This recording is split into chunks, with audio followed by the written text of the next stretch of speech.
Hell Yes Life, Episode 2. In the midst of tremendous unknowns for everyone, it doesn't matter who you voted for, we can take control of how we treat each other. And perhaps this is that wake-up call that we really need to be treating each other with a lot more respect and generosity and compassion.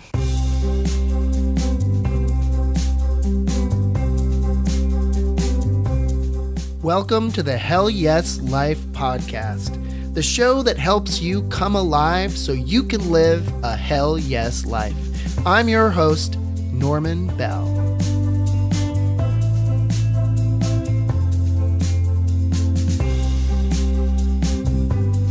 Hey everybody, welcome to the Hell Yes Life podcast.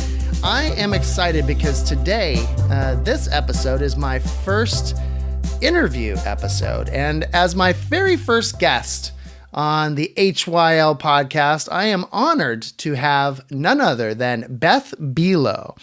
Now, Beth is a pretty amazing person, and she's doing a lot of things that I want to be doing. So I am, excited to be talking to her.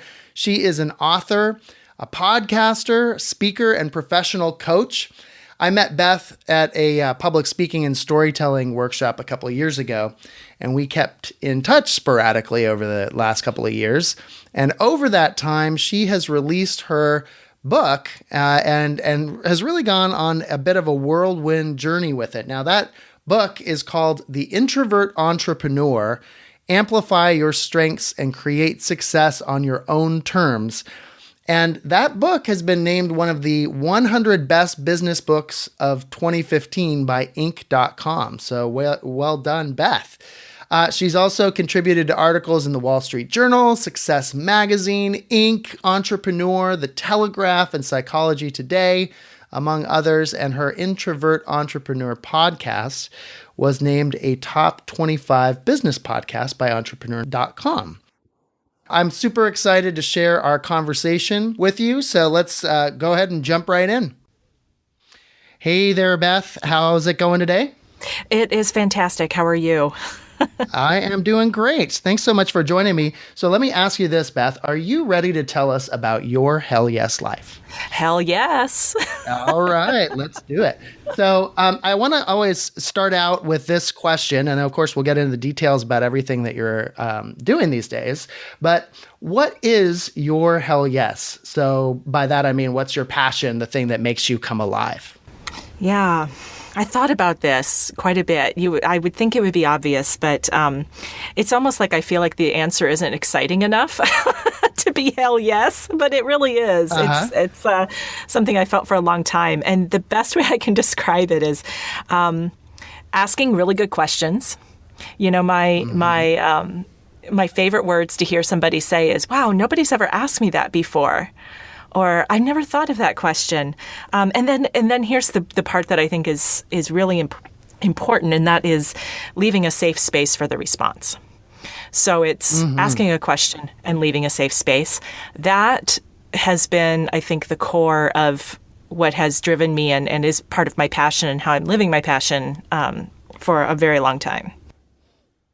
That is awesome. And so when did you discover that was your hell yes? And again, we can have more than one hell yes, right? Oh yeah, exactly. But when did it occur to you that, wow, that's what really lights me up? I think it was pretty early on. I mean, we're talking like junior high and high school. Like I said, it was one of those things where I can remember having conversations with friends and asking them a question and just feeling this really deep satisfaction and pleasure when somebody would say, oh, I hadn't thought of that before. And being able to, at the time, I didn't have, the language that said, oh, I know how to ask open and honest questions, or I know how to leave a safe space. It wasn't until I started coach training that I really realized, oh, that's what this is. And this is what I'm really good at. And this is what lights me up. When those moments happen, it feels mutual. It's not just about the safe space for the other person and their own discovery and transformation, but there's something intellectually and emotionally satisfying about it for me. And that makes me want to keep trying to do it and keep getting better at it. And it seems like it would be a very simple thing, but it's really challenging. It's really challenging to do. And I don't say that to be like, ooh, look at me, I'm doing this, because I'm working on it all the time. So it's really been an evolution, but I would say it's when I started my coach training, when I started putting words and frameworks around what had previously been happening in a somewhat organic and natural way. Mm-hmm, mm-hmm. And so when you started to realize that, was it something like, wow, this is my passion. This is something that is naturally sort of coming out of me. It's not something I'm imagining as, oh, this is a good idea. It's just, it feels like it's coming out of me. Yeah, it doesn't feel forced at all. It feels natural. It feels like it's part of me. And that doesn't mean that it's easy or that it's always just flows and I always do it just right. But the difference between that and some other things that are like that is that I really want to work to get better at it. I recognize where there's room for growth, and the passion is part of what leads me to stay engaged with it and to keep working on it. Absolutely. Absolutely. So let's back up a little bit then. And, in the introduction, we talked about all the great stuff that you have going on. So you've written a book, The Introvert Entrepreneur, that came out. It sounds like 2015 was a very busy year for you. It was. And you got a lot, it was very impressive that one of the top 100 best business books of 2015 by Inc.com. That's fantastic. And so let's look at that theme. Where did it come from? The idea to focus on introverts. It came when I stopped forcing something. Speaking of forcing things and letting things come naturally. When I started my coach training, I knew I had found my hell yes. This is what I'm meant to do in this world. This is my contribution, and then I had to figure out, well, who am I contributing to? Who is this for? And as with any service-based business, it's really important, at least in my mind, and I think to many others, that you find what is your sweet spot? Who is it that you're meant to serve? Who do you work with best? And often we call that like our target market or our niche. And I started out thinking that I was going to be working with nonprofit leaders. I thought that was my hell yes. And it turns out, yeah, not so much. I never really went down that path. It's like I knew what I was supposed to be doing, but I couldn't bring myself to do it in terms of like reaching out and marketing and positioning and messaging. And I went through this period where I was like, I need to find my target market, but I'm struggling with it. And I kept sort of fishing around and again, forcing it and saying, okay, today it's going to be this and today it's going to be that. And nothing ever really stuck. And it was one day I sat down and I wrote out profiles of all of the clients that I was working with at the time. And this was in probably December of 2009. So wow, 7 years ago. And I was looking for themes. I was writing down what did they come to coaching for? What kinds of things came up in coaching? What was their profession? What was their age? Where were they from? What were their values? And I was looking for those commonalities to see if there was any hint as to what my target market might be. And because I've had this long interest ever since my own awareness of what it meant to be an introvert in graduate school, I've had this long interest in personality types and Myers-Briggs and things. I wrote down in the edges of the column whether I thought that client was an introvert or an extrovert. And I noticed that all of them but one, I was guessing, were introverts. And I thought, oh, well, that's really interesting. And then I closed the notebook and put it away. It didn't occur to me that would be a target market. And it was about 4 months later that I was sitting in a workshop and the facilitator was talking about target markets. And I often say, I don't know if she used the word personality or if it just clicked in my head, but I thought, hey, wait a minute, and I was using the notebook that I had made those profiles in. So I flipped back through and saw introvert, introvert, introvert, introvert. And I think I raised my hand right in that moment and said, I coach introverts. So nice. it was truly one of those light bulb moments that, I had the awareness before I had the aha moment. And to me, it's kind of a when the student is ready, the teacher appears lesson in trusting that if you, let go of something, if you don't try to force it over time, the message that needs to come out will rise to the top. And that's what happened. So it was sitting there all that time, but it took, a little bit of marinating before it was ready to really sink in and for me to say, oh, this is what it's all about. So it really brought together, my own interests as well as who I am, because I'm an introvert. And I was realizing that I had a particular message that I could share. Yeah, that's interesting about the kind of looking for something versus letting it come. I think there's a balance there. Obviously, you have to put the intention out that, hey, I'm looking for my hell yes, but that sometimes we can lead with our head. And I don't know if the nonprofit, working with nonprofit leaders idea was sort of like, hey, that sounds like a good idea. I mean, I've had a good ideas like that too. It's like, oh, I want to work with change makers. And for some reason, it's possible through this podcast, I might be talking to change makers, but sometimes we have ideas that sound good, but are they really resonating with, with our heart, Yeah. So. Yeah. The nonprofit thing was totally in my head because that was my background. It was my training. It was my schooling. It was my work experience. I knew that those people, I knew that world. And, but I wasn't feeling it in my heart at that point. So yeah, that's a great distinction. Yeah. So you've had a lot of success recently, and it seems like from just looking at your website, they're very established. I'm sure you would consider what you're doing still a work in progress, and you've got things that you're working on and moving ahead with. But from the perspective of people who might be listening to this who are earlier on their journey, you certainly seem like you've made that transition. Like what you're doing, you're moving forward. Can you take us back to a time earlier in your journey when you faced a real challenge related to your hell yes? That may have stopped you, but you ended up overcoming it or facing it. Mm-hmm. Well, like you said before, we can have more than one hell yes, right? And I think that I had a hell yes when I was younger, and that was to be a musician.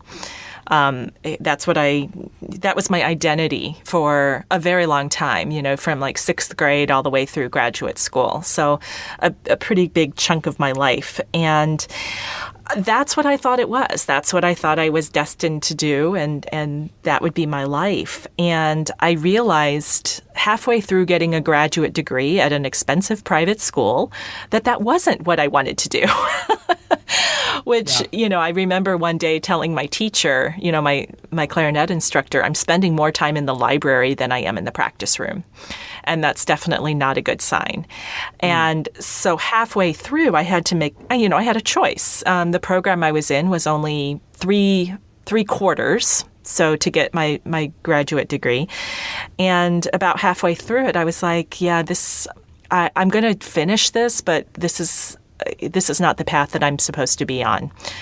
This is not making me happy. I am not happy in this. And so I shifted gears and I decided to get another master's in arts administration. And what happened that was really the challenge that I feel like I have really come out on the other side was that, like I said, I was a musician for such a chunk of my life. And especially as an introvert, it was a huge part of my identity. It was my external facing self that people knew me as. It's like Beth, the clarinet player, Beth, the musician. And when I decided to shift gears, I wasn't Beth, the musician anymore. I was just Beth. And it's like, okay, what do I do with that? Who is that? The people I hung out with, how I spent my free time, how I thought of my talents in the world, it completely shifted. And it took me a while to find that identity and to realize, okay, Beth, you can be out in the world and have like conversations with normal people. People who aren't musicians aren't scary. It sounds kind of silly, but that was kind of where my head was at the time. And so that moving through that was really that was a pretty big challenge that I feel like, finally I've come out on the other side. And I think part of that is finding my groove with coaching and where that brings a lot of other gifts and other talents and other wonderful challenges into my life. Mm-hmm. So moving through that was really a big deal, especially at the time. And I still look back on it and can appreciate and recognize that was an important turning point. And I have no regrets about it. I think that's the other thing, is looking back at any of those challenges and being able to say, I didn't, I would do it again, because that's who I was at the time. That was my hell yes. And this is my hell yes now. And I might have a different hell yes next year. Who knows? But they're all variations on a theme. And the more I can embrace that, then kind of the more I feel like I'm being true to myself. Yeah. So it sounds like there was a time where you needed to let go of the idea of Beth the musician, and you hadn't found your Beth the coach yet, and you just had to be Beth, and sit with Beth. There's that, Right. Yeah. So, sometimes it takes the courage to just sit with that, right? Without any assumptions about who you are or what you're supposed to do.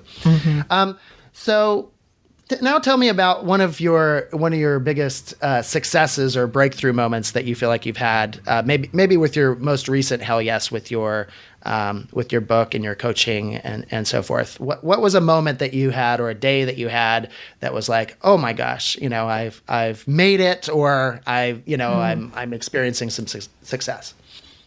Well, the obvious one around that is probably the book. And it's funny, I say it with some hesitation, just because, just like I've always known that I love asking good questions, love that challenge and what happens when a good question happens. I've always known I was going to write a book. It's just been part of the way I've thought about myself. Maybe that was a latent part of my identity for a long time, like Beth the writer, that finally had some sort of external validation. But I guess I think back to, a pivot point maybe was when I went to a writers' conference in California, and I believe this was 2012, which seems like so long ago, but it seems like yesterday. And as part of this, I had won a free ticket to go to this because a friend, long story, but, one of these serendipitous, she couldn't use her ticket. She ended up running a contest on her blog, and I won it. And at the time, I was like, I have this book that needs to get out of me, get out there in the world. So I went to this writers' conference, and my main goal was to participate in this pitch slam. And a pitch slam is like speed dating with literary agents. So it sounds like fun, right? You get 3 minutes in front of a literary agent. And the idea is you're supposed to spend about a minute and a half of that pitching your book. And actually, it's not even your book yet. It's your idea, your concept, or your manuscript. You pitch your idea, and then you have about a minute and a half for the agent to maybe ask you a couple of questions and then say whether or not they would like to follow up with you. And my goal out of that was to say, I want to get an agent out of this, because I knew that was the first step to publication. And I remember, I picked who I wanted to get in front of. The amount of time that there was, I had 4 people that I needed to get in front of, and showed up early, to wait outside the ballroom doors to make sure that I was early in line.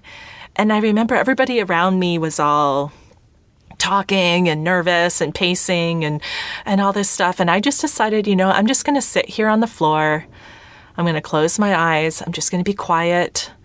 I'm going to imagine, I'm going to visualize sitting in front of the agent, sharing what my passion is, what my idea is, and trusting that it will happen, So just making that space for myself within that chaos instead of kind of giving in to the nervous energy. And I sat down in front of 4 agents. I got requests from 3 of them to follow up, and then one of them ended up becoming my agent. And I didn't know it at the time, but even though that's the whole purpose of the Pitch Slam, it was fairly rare for somebody to actually sign with an agent as a result of the Pitch Slam. So it was, thank goodness I didn't know that at the time. A little naivete is sometimes a good thing. But that was the start of what made it all real. And that whole journey was an up and down roller coaster of optimism and wanting to just crawl into a hole and say, I wish this would all just go away. It's too much. It's too much work. And I think that's the thing about your hell yes. Just because it's your hell yes, at least in my opinion, doesn't mean that you're going to get up every day and be excited and fired up and it's all going to work out and all of that. I had moments where I'm like, I don't know if I can do this. This is driving me crazy. I guess the difference is, whether you stick through it or not, if you don't walk away from that challenge. Yeah, I think, that period of time leading up to that moment where, okay, now it's becoming a reality, right? So now I've got a book agent. Someone's validated this as an idea that, that might have some success. That's such I feel that liftoff period, and kind of what I'm going through right now with this podcast is just maybe the most challenging period. And I think maybe our listeners out there that have maybe some idea that's just a kernel in their mind, and they can't even imagine how it could go from there to reality in the world. It's like crossing that bridge. And that's, I think, one of the intentions is this podcast is to support people who are going through that, particularly that part of the journey. Yeah. So it's great to hear about that from you and hear about that part of the journey for you. Can I add one quick piece? Yeah. Something I noticed during the book and that I'm noticing even more. There's that moment between, so you get over those hurdles. So you get the agent or you get the book deal or you finish the manuscript or whatever it is, you launch the seminar. And there's a space between when you finish the product and when it becomes out there, when it gets out there in the world for public consumption. And that is a precious space. And I say precious not in that it's happy all the time. It's also terrifying. It's where both the book or the seminar is a bestseller. It's a 5-star review. Everybody loves it. It's New York Times quality. All of that it has, as Emily Dickinson says, I dwell in possibility. So it's like that possibility period. But it's also the period where all your gremlins start taking over and like, oh my gosh, everybody's going to hate it. They're going to compare it to this or that. It's going to be a flop.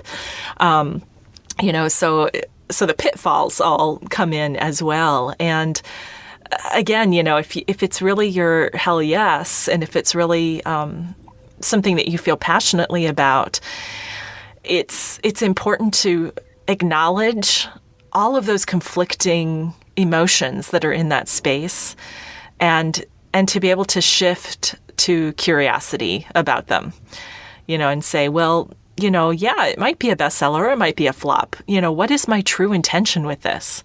Is it to be a bestseller? And if is it deeper than that? Is it more than just about the numbers and the sales and the likes and the shares? To get down to that essence. And that is where it can help you move through that period of intense, tension of, is it going to work? And, just to be curious, but to acknowledge and, be compassionate with yourself, because you're going to have those moments of oh my God, it's going to take the world by storm, and, oh, it's going to be a whimper and nothing's going to happen. There's almost no in between in that space. It's going to be one or the other, but in reality, it's going to be somewhere in between.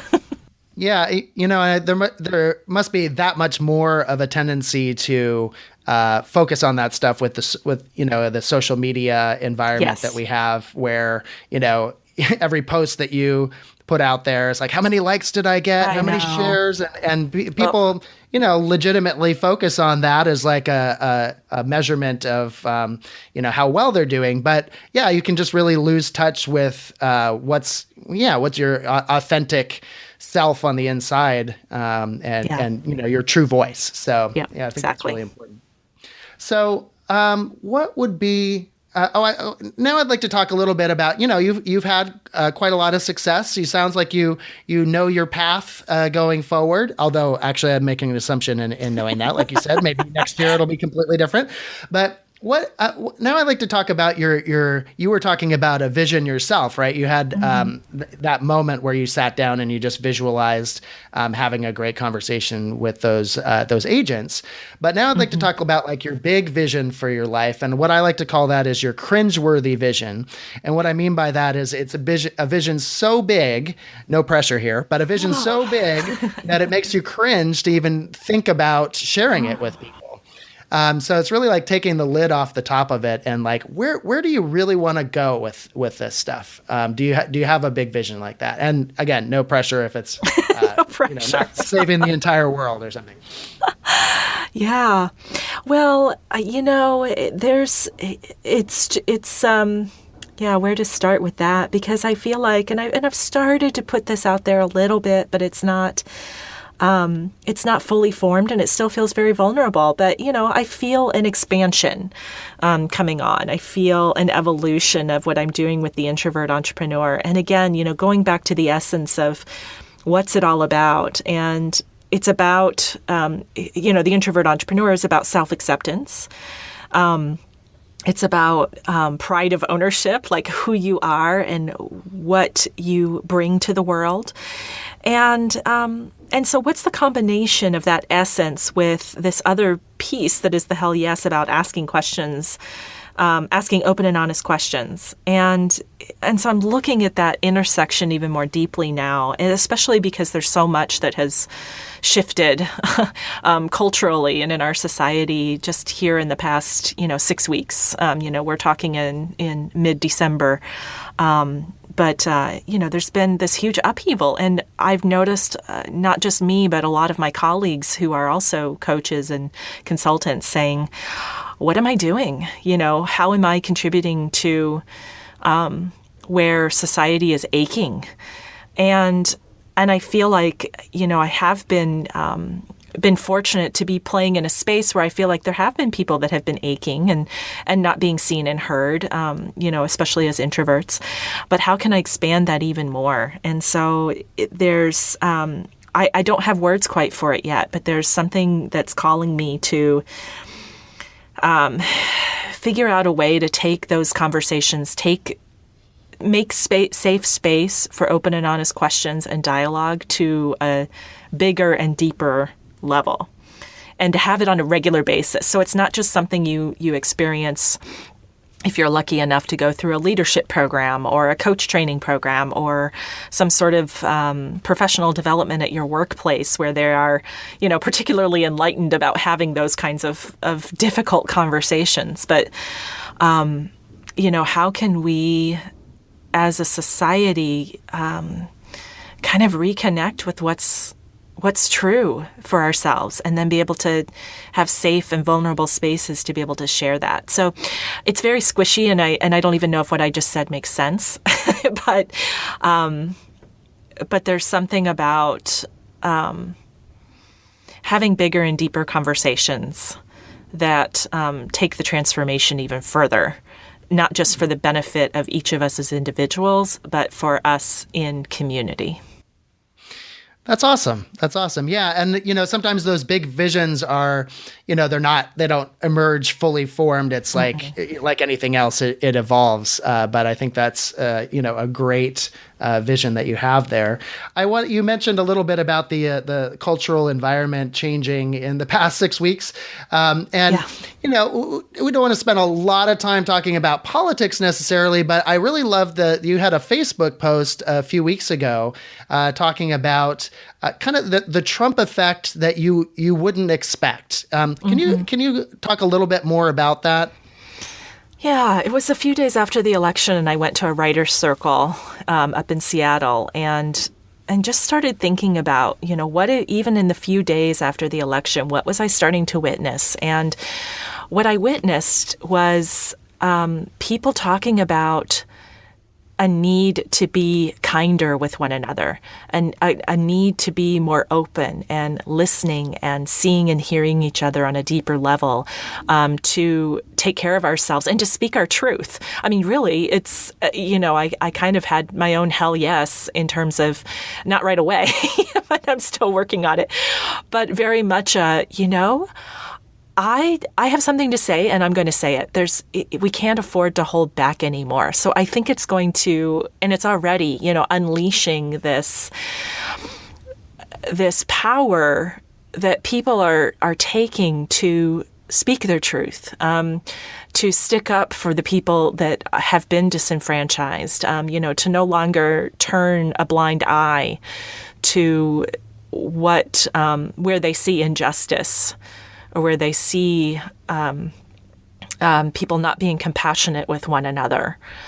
And so I think that, we've sort of, talked about like pay it forward and, random acts of kindness and all of that. And I think all of those things have been part of our fabric for a long time. But all of a sudden, I think we all sort of got this slap in the face that said, hey, this is real. And it can't just be a bumper sticker. You actually have to do it if it's going to make a difference. And so that's where I am holding out hope, is that in the midst of who knows what's going to happen. I'm trying to sit in curiosity with it, but in the midst of tremendous unknowns for everyone, it doesn't matter who you voted for, we can take control of how we treat each other.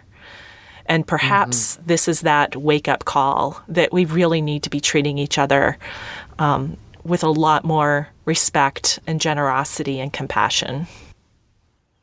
Yeah, I've definitely had some of that coming up for myself in the past 6 weeks. Just as a wake up call, one, to really get curious about, wow, that was not what I expected. Who are the people that voted for that, and what are they going through? On the one hand, and then on the other hand, also I'm maybe going to do a small post about this, but like.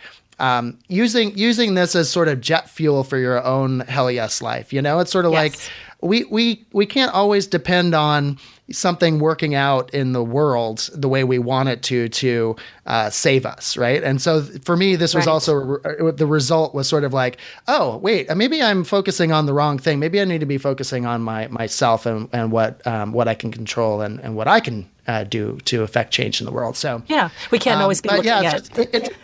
Oh, I'm sorry. We can't always be looking at our external leaders to give us hope. The hope is inside us, and that's exactly to focus. Exactly. Yeah, interesting times to be sure. So last question: is there one tip or quote or resource that has helped you at some point on your journey that you would like to share with our listeners? Years ago, back when I was living in Michigan and had a job job before I became an entrepreneur. I remember my boss passing along a piece of wisdom to me that had been passed along to her. And it was show up, tell the truth, let go of the outcome. And I now know the source of that, and that there's another piece of it, pay attention. So show up, pay attention, tell the truth, let go of the outcome. And it comes from Angelise, and I'm probably mispronouncing the name, my apologies, but Angelise Arian, who unfortunately passed away just a few years ago. It's from her book, The Fourfold Way. And I especially use let go of the outcome constantly. So I picked up that phrase, maybe 10 years ago, and then it was repeated to me maybe 7 years ago. And there's probably not a day that goes by that it doesn't inform me in some way. So set your goals, set your intentions, but then let go of the outcome and just be open and curious to what might show up. Awesome. Yeah, absolutely. Letting go of outcome. I've experienced that myself. Well, Beth, thank you so much for being one of the very first guests on the Hell Yes Life podcast. And to wrap it up, I always like to wrap it up with a hell yes. So on the count of 3, can we say hell yes together? Definitely. Ready? 1, 2, 3. Hell yes. Yes. All right. All right. We'll talk to you soon, Beth. Thanks, Norman. Thanks for joining me for this episode of the Hell Yes Life podcast. You can subscribe to the podcast on iTunes, Stitcher, or your favorite RSS feed. If you like the show, please leave a rating and review. And if you want to stay connected, visit hellyeslife.com and sign up for the e-newsletter and private Facebook group. Again, I'm Norman Bell. Thanks for joining me. Now let's get out there and live a hell yes life.